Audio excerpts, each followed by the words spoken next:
घटस्थापना कशी करावी ते आपण बघतो. तर त्यासाठी जिथे आपल्याला घट बसवायचा आहे ती जागा स्वच्छ धुवून पुसून घ्यायची आहे.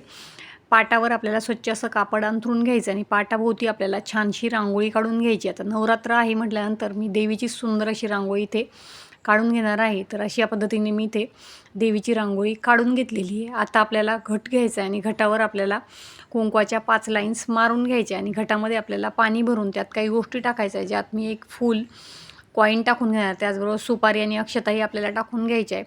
वावरीमध्ये आपल्याला 7 प्रकारचे वेगवेगळे धान्य टाकून ते मिक्स करून घ्यायचं आहे आणि त्यावर आपल्याला आता घट ठेवून घ्यायचा आहे. घटाला आपल्याला लाल कलरचा धागा बांधून घ्यायचा आहे. तुमच्याकडे जर नारळ ठेवत असतील तर नारळही त्यावर ठेवून घ्यायचा आहे. इथे मी देवीचा आणि गणपती बाप्पाचा टाक ठेवून त्याची पूजा करून घेतलेली आहे.